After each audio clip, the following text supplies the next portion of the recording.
With the help of Hashem, we are learning Shabbos Daf Mem Beis. We left off on Daf Mem Beis, Amud Aleph, 10 lines from the top of the Amud. Let's quickly recap. On the Mishnah and Daf Mem Aleph, we were speaking about a kettle that was removed from the fire. So let's quickly review the basics of Klei Rishon, Klei Sheni, etc. So you have a keli that is on the fire. Anything that's going to be put in that keli for sure will cook.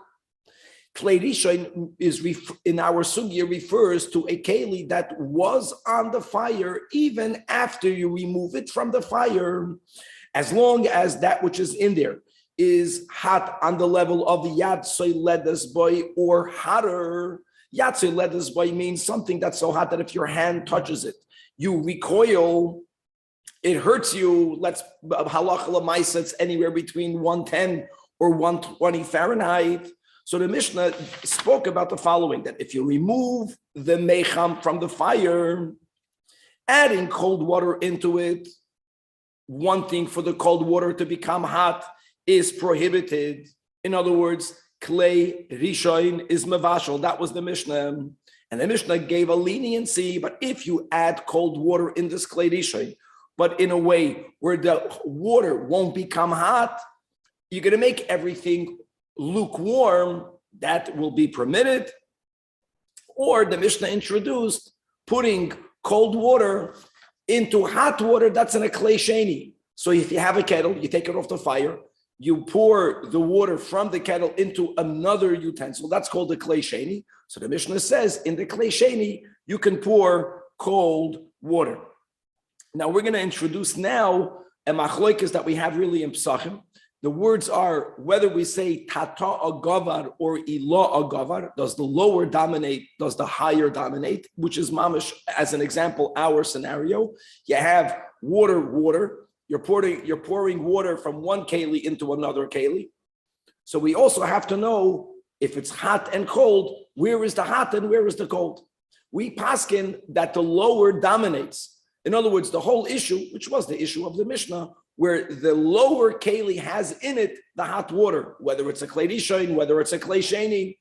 If the lower keli is cold water, and you are pouring water from a hot keli into the lower cold water, as we'll see, really again, it's a subject to our machlokes, but we paskin that the lower will dominate, and we'll see whether if the lower, again, is going to be the hot, whether Klei Sheni is mavashel or not. And we're going to be going through various items. We're going to be speaking about spices. We're going to be speaking about salt. And as we see, there are certain items that don't even cook in a Klei Rishon if it's off the fire. Mitzat Sheni, we're going to learn certain opinions that hold that at least certain items do cook even in a Klei Sheni. If we'll have time, we'll go through a Tosfos on Daf Mem Beis, Amud Beis, that speaks out the three opinions in the Rishonim concerning Irui Miklei Rishon. In other words, when you speak about Klei Rishon, Klei Sheni, etc., there is something that's in between.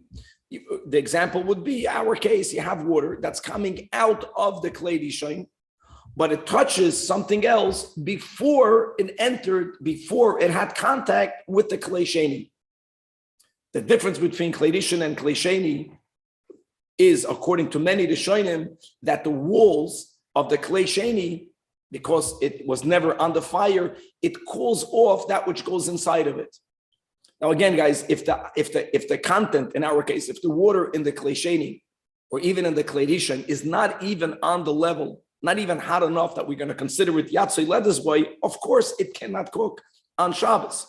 Nevertheless, since the Klei Rishon was on fire, so the contents in there is very hot.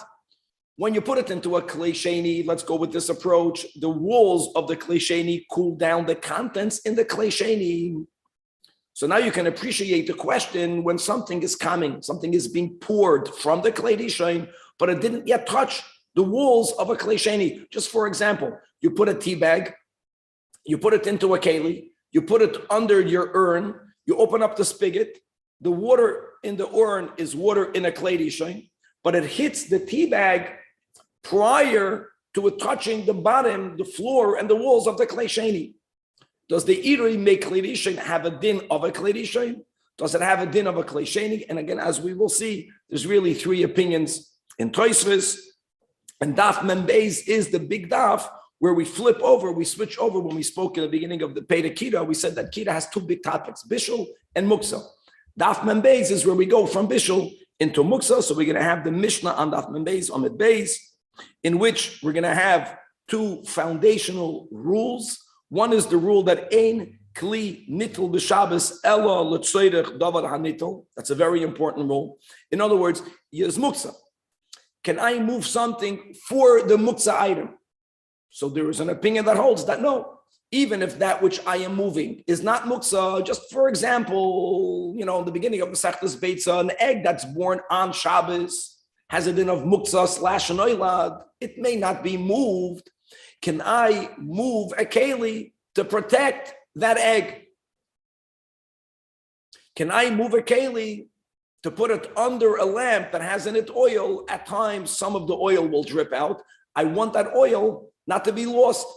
Now, oil that's in a lamp is muktzah for various reasons. We'll speak it out when we learn. Can I move a keli to receive the potential spillover of oil? So again, there is one shita that holds that ein kli nitl b'Shabbos ela l'tzorech davar hanitl.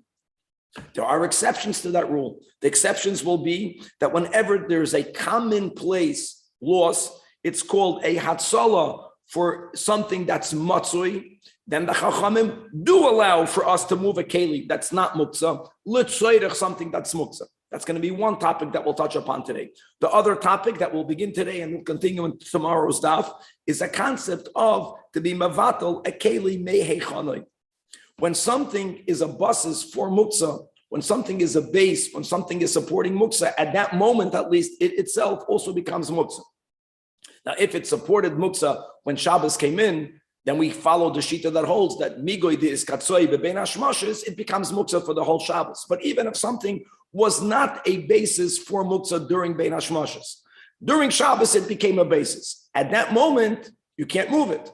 So the question is, here another topic, one shita holds that you cannot make a keli a basis for muksa on Shabbos because you're being mevatel the keli from it being used. Because while it's a base, it may not be used, and that's how we'll enter this whole yam of muksa. But let's come back on Daf Mem Beis Amud Aleph again. We left off 10 lines from the top of the Amid, going back to Bishul, going back to Klei Rishonim, to Klei Sheni, pouring cold water into hot water, pouring now hot water into cold water, as the Gemara elaborates.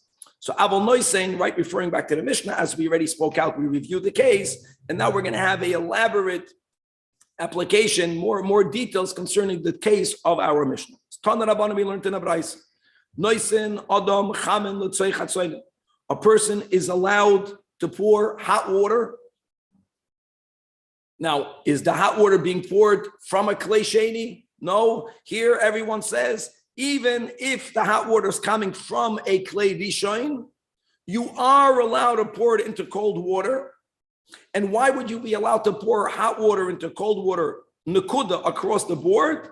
As Rashi points out, because this Braisa holds tata'a gavar, that the lower one will dominate. In other words, when there is this contact now between the hot and the cold, what will happen? The cold will cool off the hot and not the other way around. However, invited in the Braisa, but you may not pour cold water into hot water. These are the words of Beis Shammai. Says Tosfos, look inside the second Tosfos in the Amid. So first of all, like Rashi, let's go from the beginning of the Tosfos,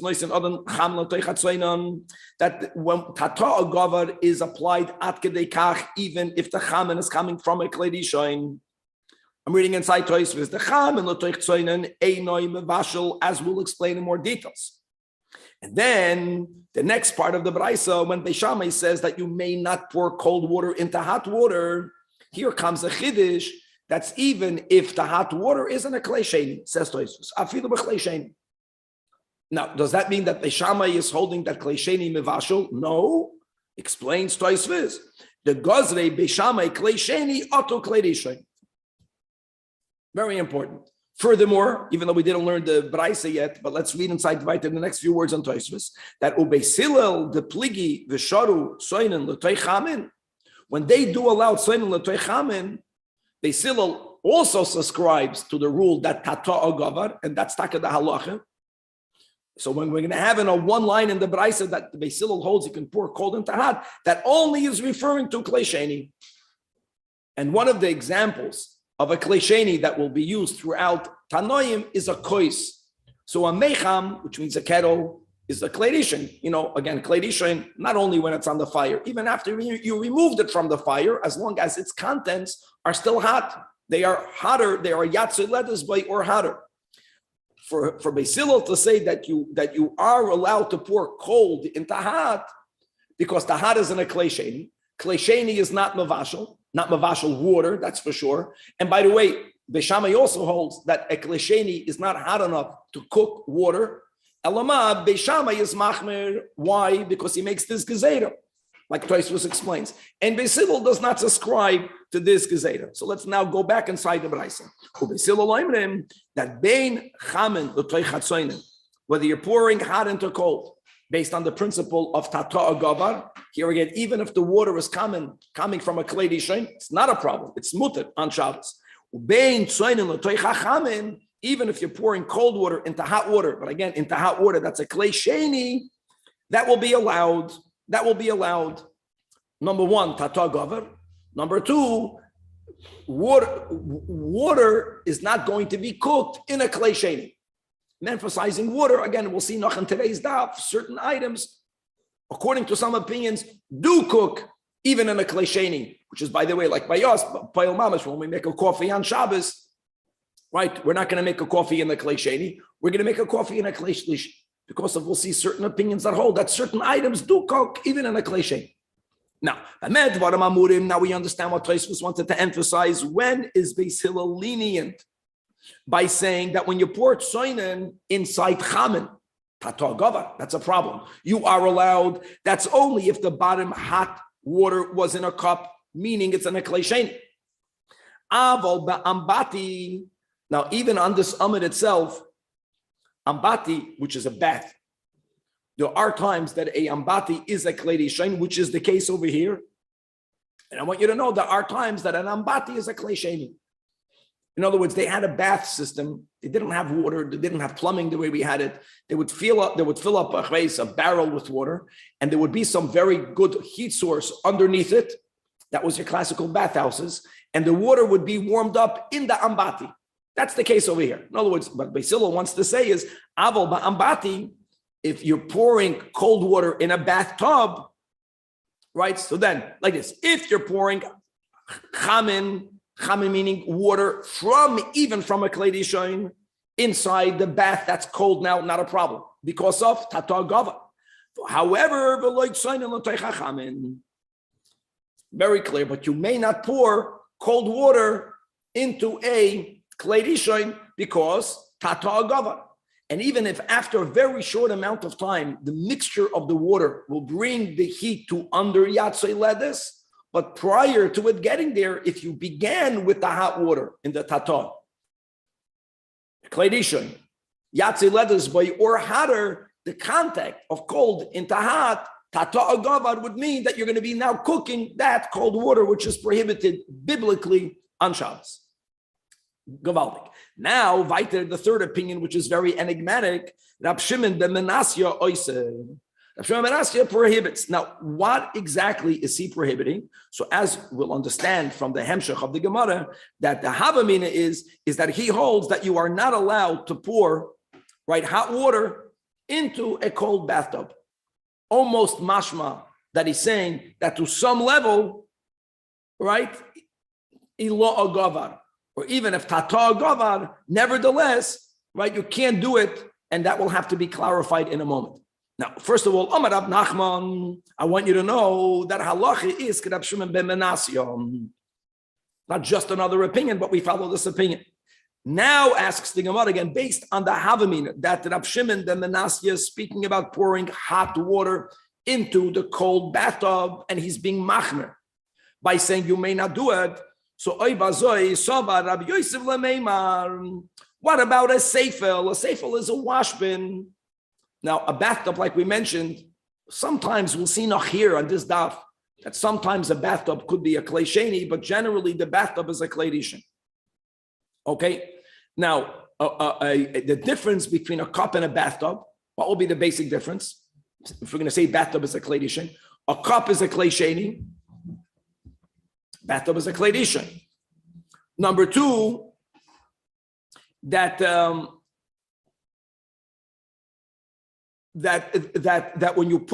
when you are putting water in a cup, just to know the reason why you are mixing water, you don't need the water to be yatzui ledas boy. You just don't want the water to be cold. When you're putting water in a basin, I take that back. When you're putting water in it, when you're mixing water to drink, you want the water to be hot. When you're putting water in a bathtub, you want to take away the coldness of the water. So says the Gemara that Rabbi Yosef thought to say that a seifel will be like an ambati. In other words, that you may not add water into the cold seifel. Because just like, based on the Havamina, that Rabbi Shimon ben Menasya, who's asking to pour hot water into a cold bathtub. Now again, we say Tata Gavar, it must be some Schumra de Rabbanon. So why would a seifel be different? Even though, my friends, even though the seifel is a klei sheni, but nevertheless it should be asur midrabanan, because he's speaking about a case where the bathtub is cold. So who cares whether it's a klei rishon or a klei sheni if the bottom water is cold? And yet Rab Shimon ben Asya says that it's asur. Won't make a difference if it's being poured into a seifel, if it's being poured into a yambati. The problem will be, Amalei Abaya, that Rab Chia clearly learned that a seifel is not like an ambati. No, it's whatever pshat of Rab Shimon ben Asya will be, he's only speaking about a bathtub, and he's not speaking about a seifel. And now the Gemara wants to understand the following. Prior to us getting a brayso that clearly differentiates between the bathtub, which could be a klei rishon, and a wash bin and a seifel, which will always be a klei sheni, the seifel hareo kambati, and it was regarding this case that Rabbi Shimon ben Menasya is saying that you can't pour hot water into the seifel. And not only is that a opinion, but we pass on like that opinion. Ella b'Shabbos asks the Gemara, now ultimately, there were various gezetas that were made concerning bathing, but we are allowed to wash one's face, one's hands, and one's feet, panav yodav v'raglov, into with water that's not freezing cold. And the way they would do it is that they would have hot water that was warmed up, and on Shabbos they would pour it into cold water, and they would use that now the lukewarm water or the warm water to wash their hands, the face, and the hands and the feet. If the pshat of Rav Shimon ben Menasya is that you may not pour hot water into cold water, period, so how would you ever get lukewarm water to wash your panah yadav v'raglav? It doesn't make sense. What was even your havamina?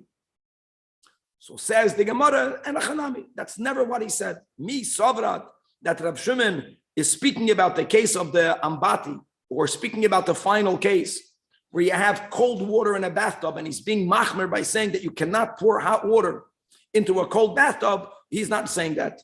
The Shimon ben Asya was referring to the Reisha. What part of the Reisha? Beisilal matirin, bein chamen l'toich tzoinen, ubein tzoinen l'toich chamen, like we mentioned. Beisilal is matir tzoinen inside chamen if it's a klei sheni. That Beisilal, like we learned in the Tosfos, doesn't make any gzedas. So on that, Rab Shimon ben Asya Omer, that oiser tzoinen l'toich chamen, we do make, he's machmer like Beis Shammai. However, the only time you're machmer is if the tata is hot. Enachanami it's a klei sheni, and enachanami a klei sheni cannot be mabashal mayim, but we make a gzeira. Or Beisilal says we don't make a gzeira. But when it comes to pouring hot chevre into cold, when it comes to pouring hot into cold, based on the rule of tata or gavar, that something is allowed. And that's why when people want to wash their panav, yadav, and aglav, that's the way they would prepare water that would not be freezing cold, is they would pour hot water, they would take hot water off the blech, and they would pour it into cold water, and there you go, tata gava, that will be permitted. Says the Gemara, lema, According to your understanding, right? That was the whole Tosfos that we learned, that the Beis Shammai has this chumrah that we are goyzer klei sheni oto klei rishon. Beis Hillel doesn't have such a gezeira. It's very unusual that a Tana is going to paskin like Beis Shammai, and even more than that. Look, we say that halacha Rabbi Shimon ben Menasya. Normally, the rule is that Beis Shammai, the Makkah Beis Hillel, isn't even a Mishnah. So clarifies the Gemara that Rabbi Shimon ben Menasya, we learned correct pshat, not like the Havamina. Rabbi Shimon ben Menasya was not speaking about pouring hot into cold. There, everything is good. He was speaking about pouring cold into a klei sheni that's hot. Elamad, Rabbi Shimon ben Menasya is saying that he had a mesoira that there wasn't a machlokes. According to Rabbi Shimon ben Menasya, Beis Hillel also is making this gezeira that you cannot pour cold into hot, even if the hot is a klei sheni, because we're goyzer klei sheni auto klei rishon, all based on the rule that tata gavar. Very good. Says the Gemara, I saw that Rava had no issue, he had no reservations when he was pouring, now guys, cold water into a hot klei sheni. In other words, Rava does not subscribe to Rabbi Shimon ben Menasya. No, Beis Shammai and Beis Hillel do argue regarding that. Beis Hillel is lenient. He holds that if the bottom hot water is a klei sheni, you can put cold water into it. Right? Delikapit amana. And how do I know that he had no problems pouring cold water into a hot klei sheni? Because the Tani Rabbi Chia, he had a brayso taught by Rabbi Chia that noisen adam kitain shalmayim, a person is allowed to put a kitain shalmayim, a flask of cold water, letoich seifel shalmayim, into this washbin. Guys, a washbin was always a klei sheni. You can put cold into a hot klei sheni. And bein chamen letoich tzoinen, bein tzoinen letoich chamen. Clearly, befeidish, you can introduce cold water into chamen. I tata gavar, doesn't matter if the tata is a klei sheni. Klei sheni cannot be mavashal, and certainly not be mavashal mayim. Now hold on, Chaim. There's a very big difference really between our case and the brayso of Rabbi Chia. And the difference is that we are speaking about pouring cold water into a hot klei sheni. Water into water, then base. Here, the brayso is speaking about putting a keli. It's like today, where you have a bottle. So the milk is in the bottle. You're putting the bottle in a klei sheni. That's much less problematic, you understand, because there is already something that is separating the bottom klei sheni and the water in the bottle. Hold on. Dilma, the reason why Rabbi Chia was lenient, Shani Hasam, because the mifsa keli. Verstehst? So the Gemara says, no, that the girsa that the Rava had in the brayso was not speaking about putting the keli itself. It was about pouring the water. Amalei ma'ara itmar, pouring.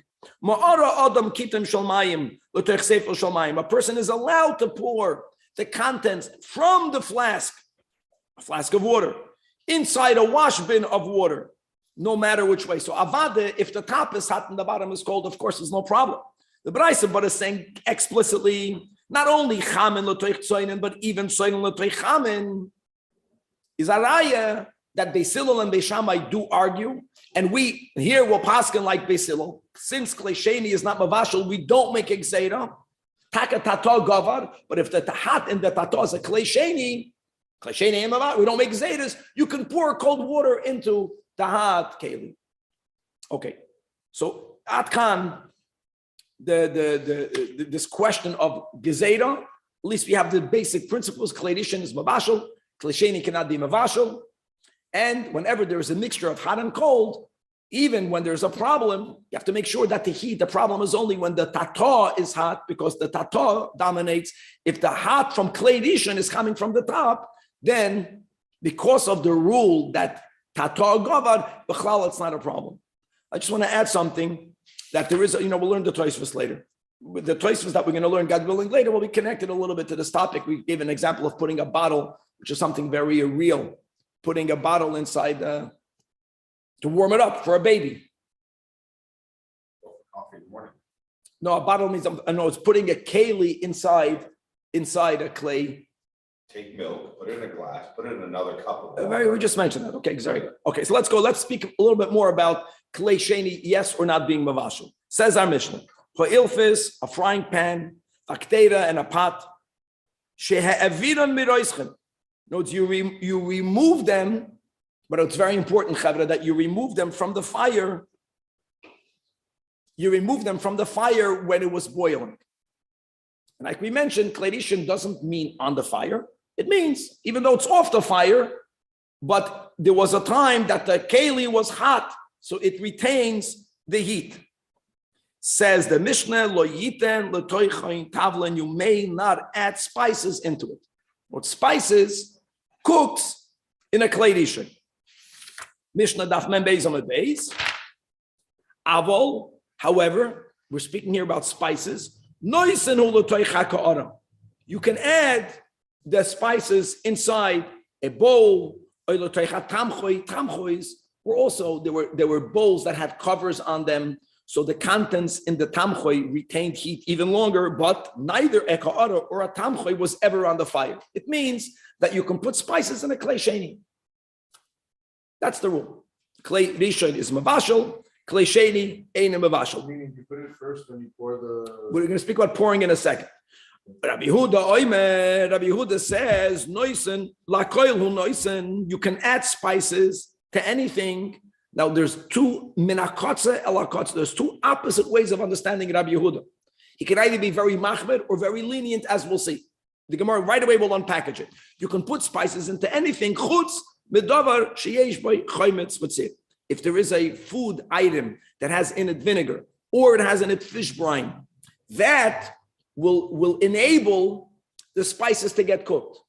Without chaymetz and sir, you can put spices in. Now, what does he mean? He could be saying something very lenient.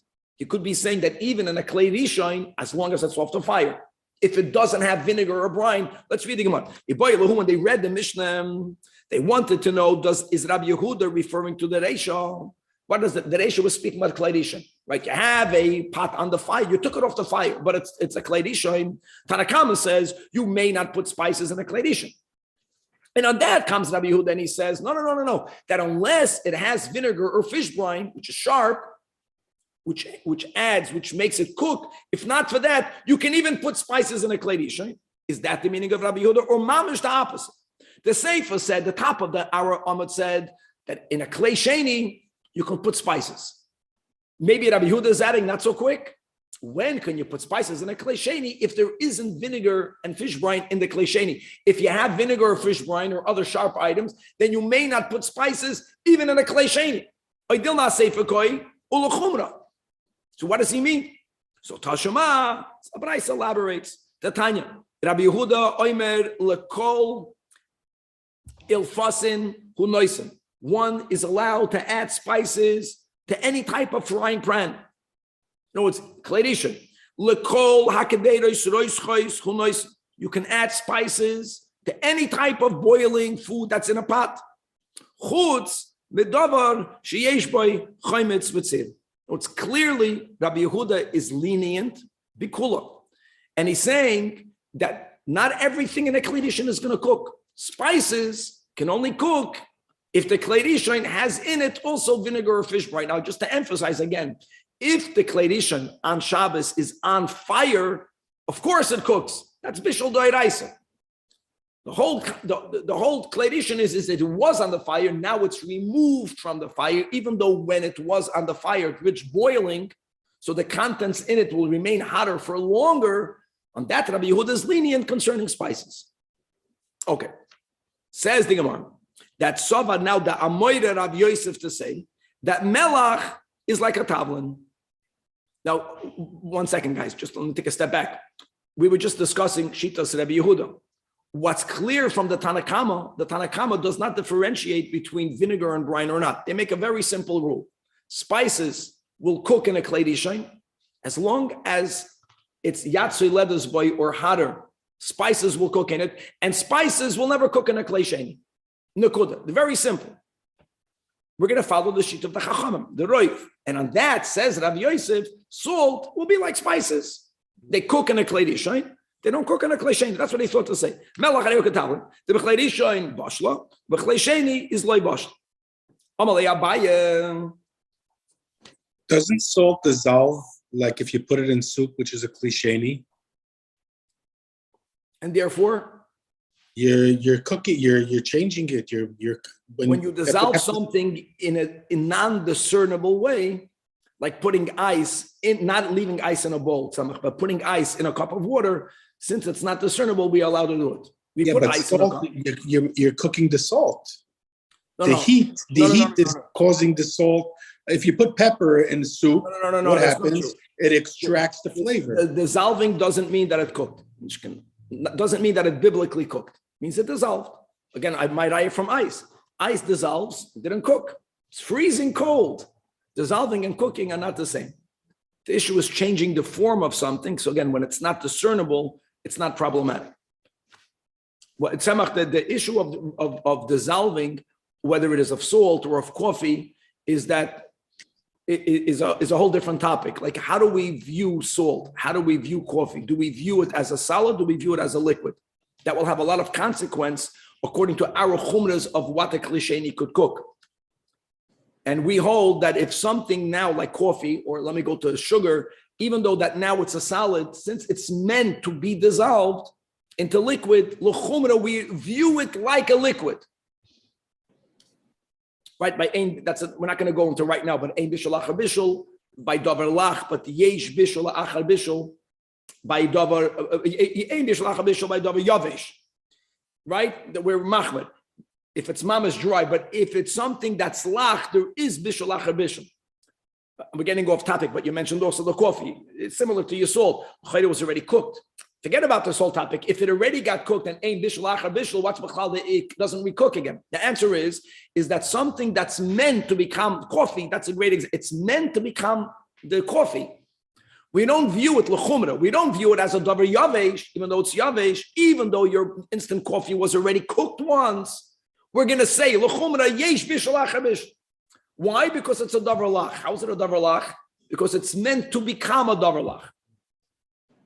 But let's come back over. Now we got completely off. So the Mishnah Tanakama is very simple. Klei rishon mevashal spices. As long as the klei rishon is yatsu lettuce or hotter. Klei sheni, no matter how hot it is. Klei sheni is not mevashal. So Rabbi Yosef says that's the din of salt. Amalei Abaya, no, not so quick. Tani, Rab Chia, Ababraisa from Rab Chia, Melach Eina Ketavlin. Now listen to this version. That Melach, the klei sheni nama bashla. Wow. As long as the liquid in the klei sheni is yatsu lettuce or hotter, here we have already that you see that certain items. Now, by the way, it's not so distant from what we learned on Amud Aleph. The Amud Aleph, it's a little bit different. On Amud Aleph, we read the Tosfos. The reason why Beis Shammai and Abshim ben Menasya, let's say, they said you cannot pour hot water, you cannot pour cold water into a hot klei sheni.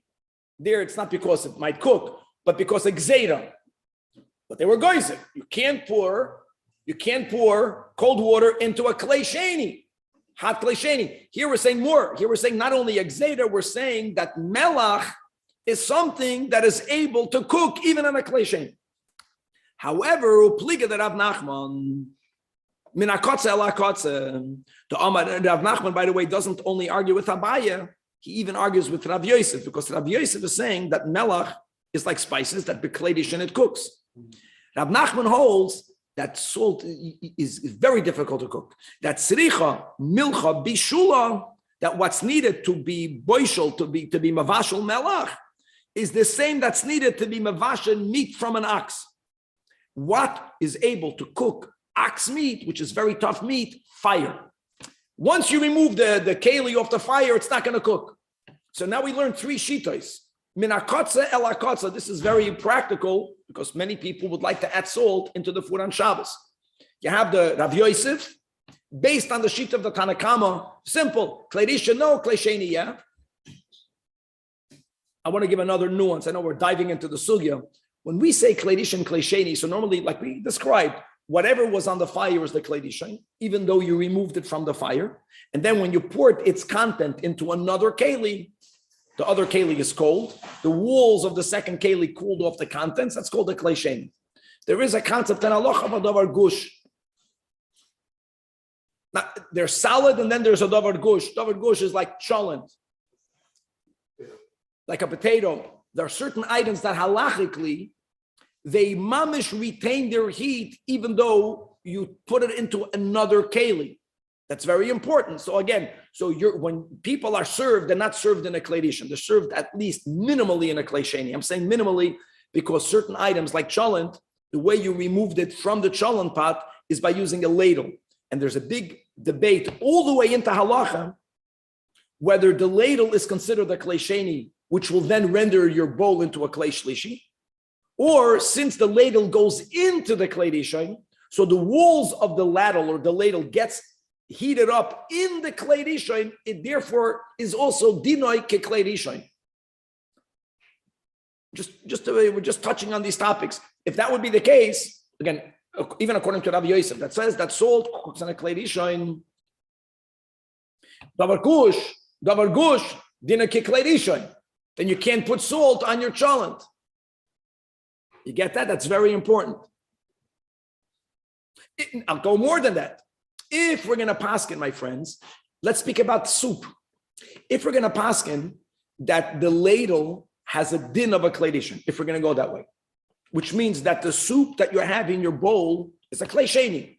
Even though you didn't pour it from the pot into the bowl, you use the ladle, but the ladle goes into it. So if your bowl is a klei sheni, so then according to Abaya, right, the Machman here, quoting Rabbi Chia, you cannot put salt, not even in your klei sheni. Now, by the way, even according to this Chomer Dik opinion, you can put salt in a klei shlishi. But is your bowl of soup a klei shlishi? That's a machloikas. But you know what you do? You know what we do with Poyel Mamish? If you want to add salt to your soup, that's the way we paskin, is you put your spoon in and you take some soup out of the bowl. So even though we said by the ladle, there is a machloikas, whether it takes it down a notch, between the ladle and now your spoon, which also goes into the bowl, that's for sure klei shlishi. And now you add the salt into the spoon, and then you put it back into your bowl, and then you can mix it around. But anyways, here we have, that's the yesoid over here. We have 3 shitas by salt. I want to say spices. By me, I don't add spices on the table. Some people do. But here we're speaking about salt. By spices, there aren't 3 opinions. You have in the Mishnah 2 opinions. And we explained that Rabbi Yehuda is lenient.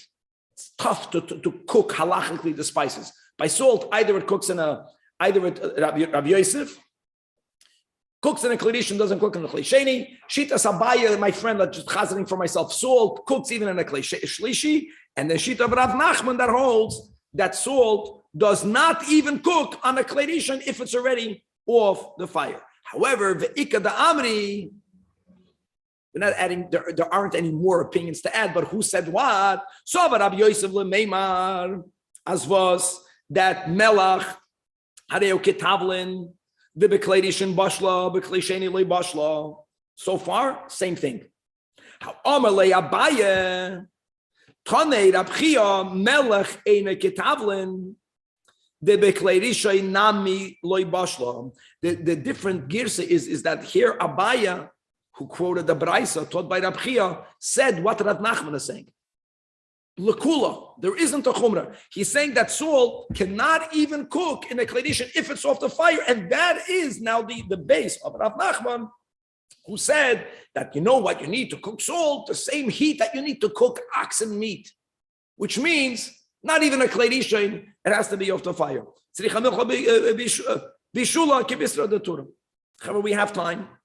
So before we move on, now we completely are changing the topic from Bishul to Muksa. This big Tosfos, the first Tosfos, is a very important Tosfos. What are we speaking about? So we did mention on Amud Aleph, pouring hot water into cold water, pouring cold water into hot water. So we got the simple klalim, right? That let's go with the klal, that klei rishon is mavashal mayim, klei sheni is not mavashal mayim. The other klal that we learned today is that there's called tata agavar and not ilo agavar. So whenever there is a mixture of hot and cold, you have to always find out what was the top, what was the higher, what was the lower. The lower one is the one that dominates. And al pi Chasidus, how beautiful is it? That we understand that takin giluyim, there's a lot more giluyim l'mayla. But when it comes to the kavana, which is connected to the atzmus, tata gavar, the importance of being over here. There's another nuance, and that nuance is when it comes to pouring, like we mentioned. When water is being poured from one keli in the other. So even though it's coming from a klei rishon, prior to that water touching the utensil that's underneath it, prior to it being received in the klei sheni, it's called iroi miklei rishon. It's being poured from, it's not in the keli of the rishon, but it's not yet in the keli of the sheni. What status does that have? And Tosfos brings three opinions. Min hakotz el hakotz.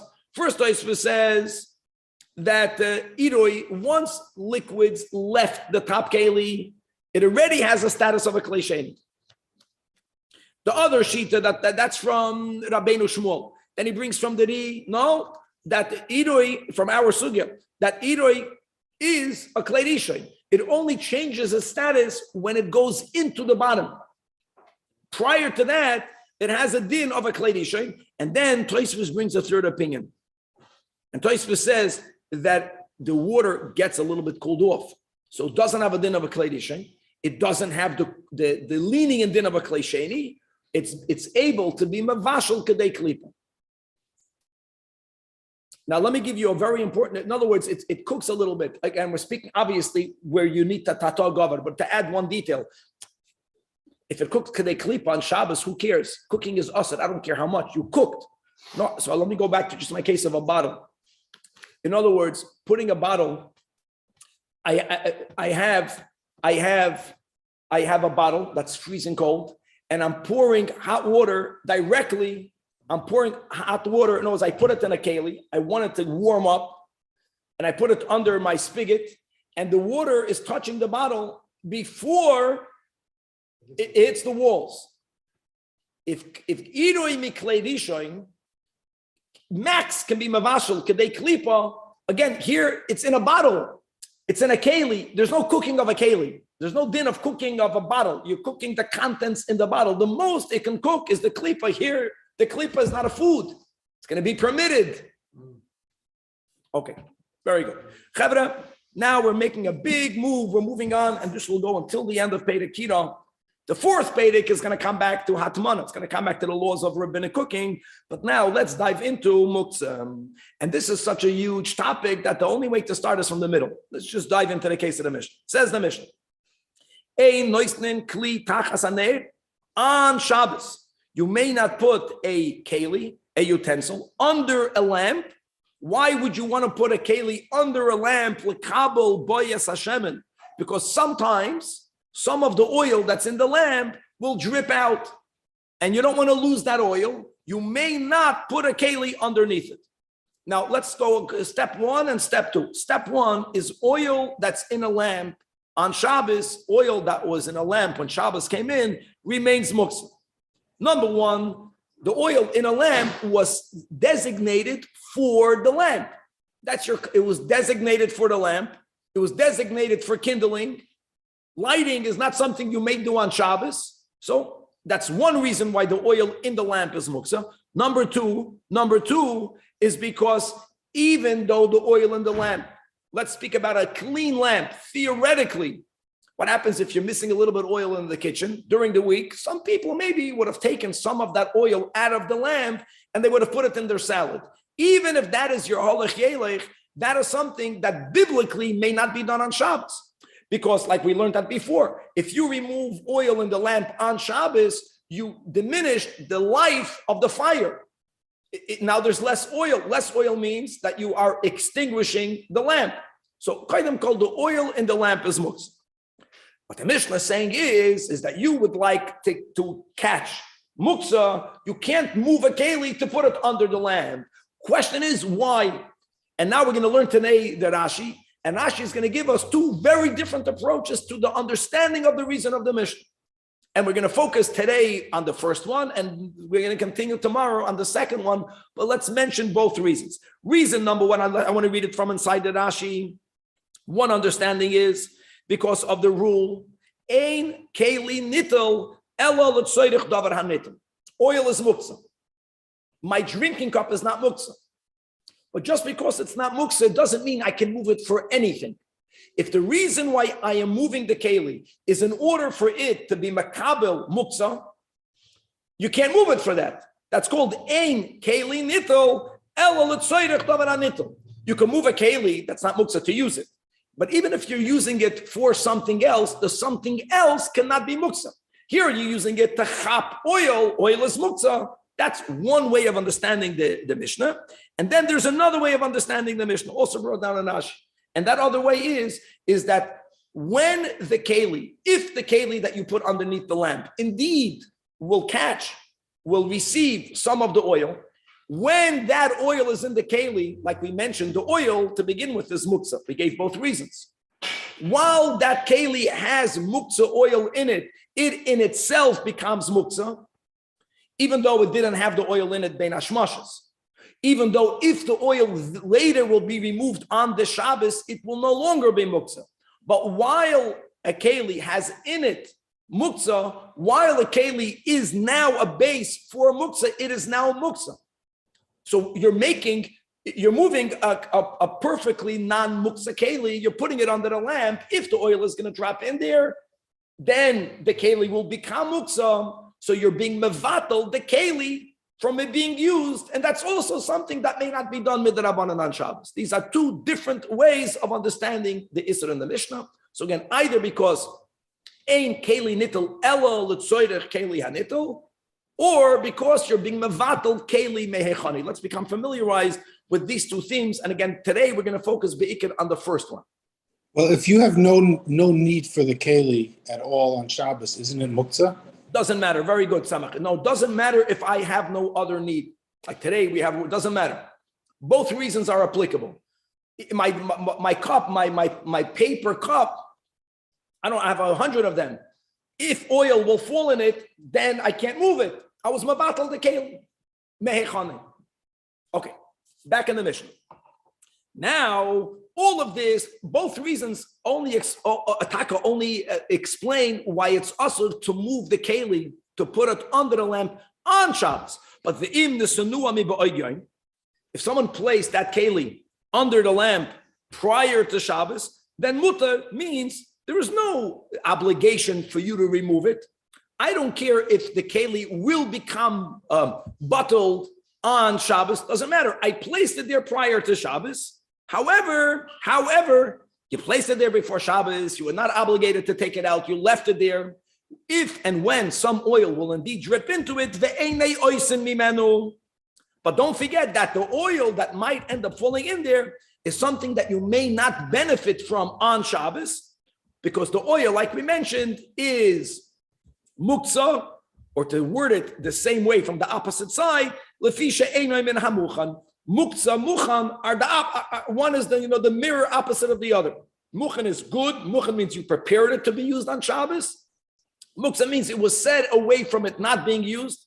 You set it aside. You're not going to use it. So this oil, like we mentioned, it was muchan for the fire, which is something that you may not even light on Shabbos. And again, you can't even remove it because it'll be machaba. So it's not menamuchan. Okay.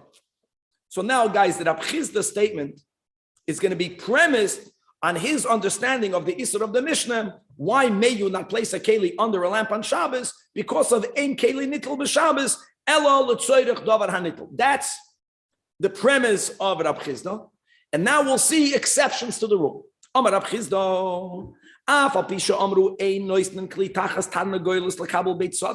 Very similar. You have a hen, and guys, we're going to learn at the beginning of Beitzah that the egg that will be born on Shabbos is muktzah / noilad. There are times that a person doesn't want for the egg to fall on the ground. They want the egg to be safer.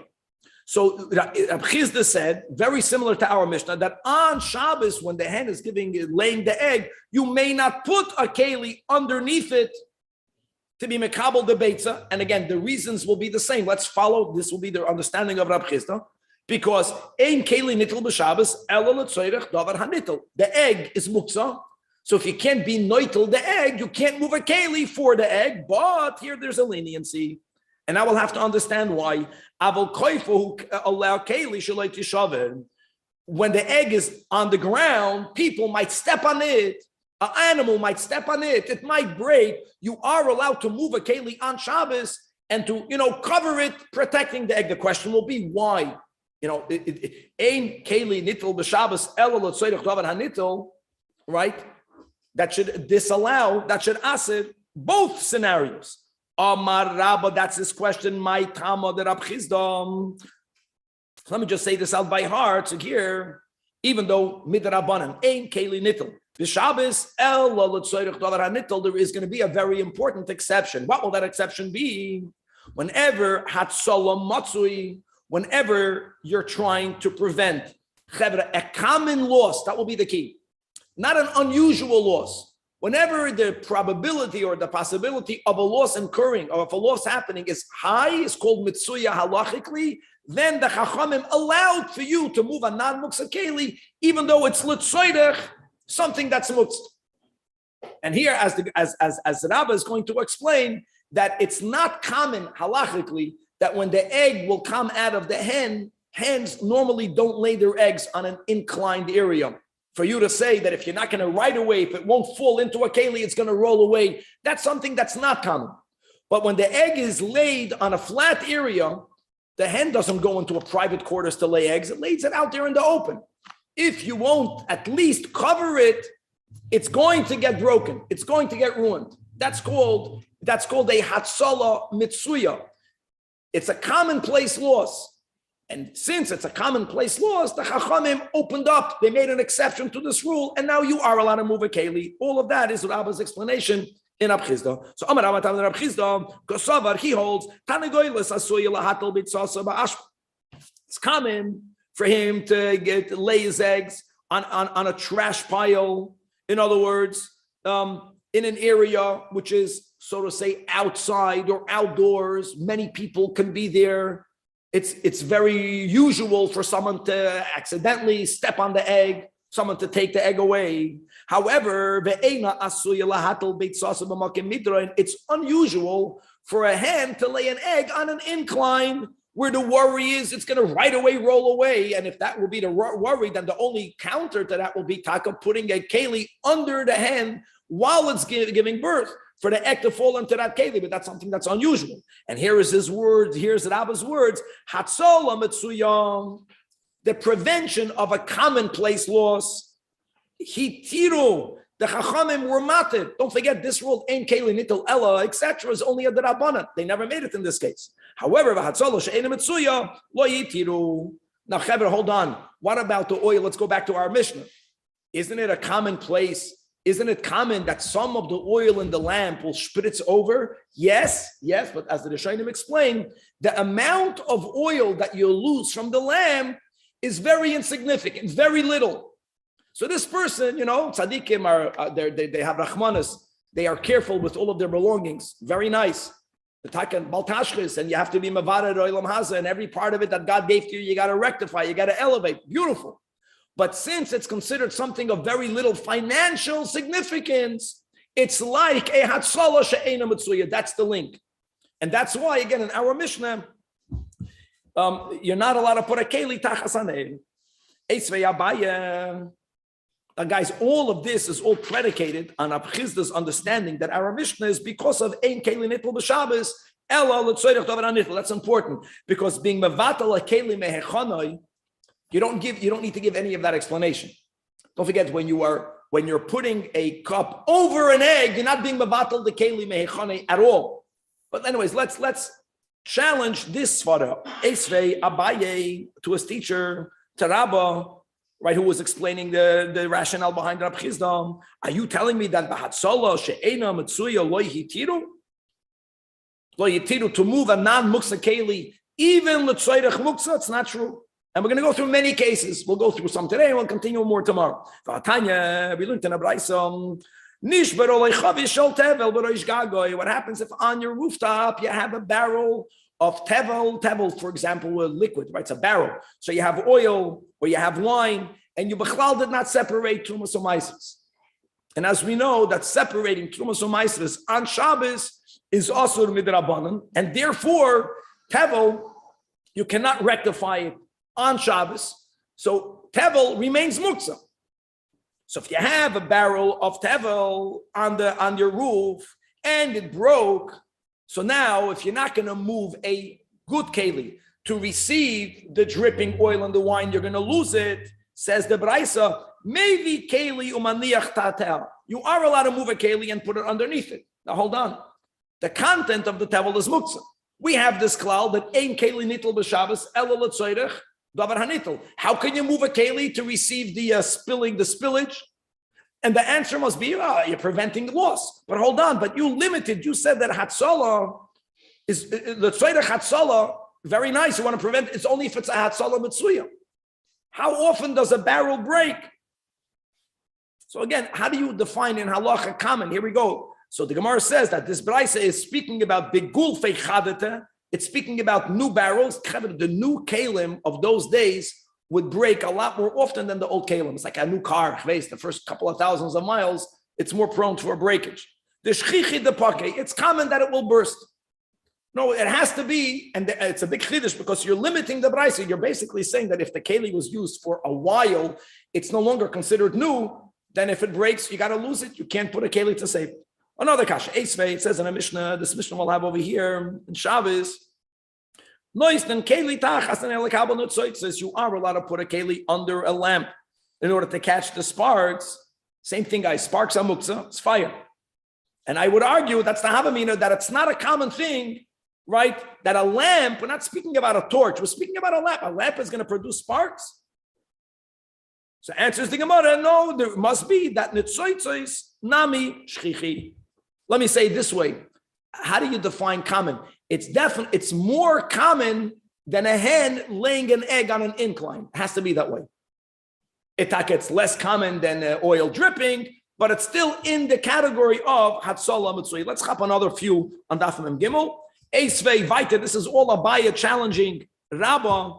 Here again from a Mishnah in Masechta Shabbos, but later on Kuf Chaf Aleph, says in the Mishnah, Koifin Kar Al Aneir, if you have a lamp burning and you are afraid that the lamp is going to create a fire in the house because whatever is over it is too close to it, so you can put some sort of bowl that, the beams are made out of wood. The bowl is earthenware. It's going to get hot, but it's not going to start burning. You can koif and cut on the guys. We're not speaking about putting it so close where you suck out the oxygen. That's machaba.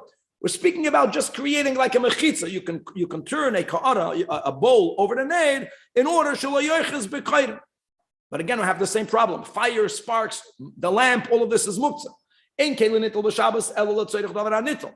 And you're telling me that they made an exception to a safe. You don't want your house to burn down, but that's only if it's a tzala mitzuya. Are you telling me that it's a mitzuya? So the word says, yeah, that bebate gechine, that we're speaking about a low ceiling house. The shchiach won't delay. That there are certain houses that were built in a way that when you light the candles without making these precautions, without putting up a mechitza, it's considered likely that the house will burn down, and only that's why they were mated. Let's hop another one. If you have a beam that broke on Shabbos, now the beam that broke on Shabbos is muktzah. You can give it support by moving a safsel, a bench, or moving the side posts of a bed that you can maybe put on the side. Here again, the same kasha. The beam is muktzah. L'chora, beam breaking in your home is not a mitzuya. It's not commonplace. And you are allowed to move a keli, l'tzoyrech a keli she'ein nitl. Why? It's not hatzalah mitzuya. Here again, you must say that b'keshurei chadata, we're speaking about new beams, the avidi the pake. Again, the same concept. It's a reality that things that are older are stronger. The opposite of what people think. Because they already got accustomed to it. When something is new, it's more vulnerable. And all of these hatadim that we're learning in Mishnais and in Braisos, according to Rabbah's understanding of Rab Chizda, must be when it's halachically considered a relatively commonplace loss. Otherwise, even though, like we said, the oil might spill out from the lamp, but because it's considered insignificant, or if it's something that's not considered common, ein keli nitl b'Shabbos ela l'tzoyrech davar hanitl chevra, to be continued. Very good. Muktzah. Shkoyach. Sehr Geschmack. Thank you. Yeah. Have a great day, guys.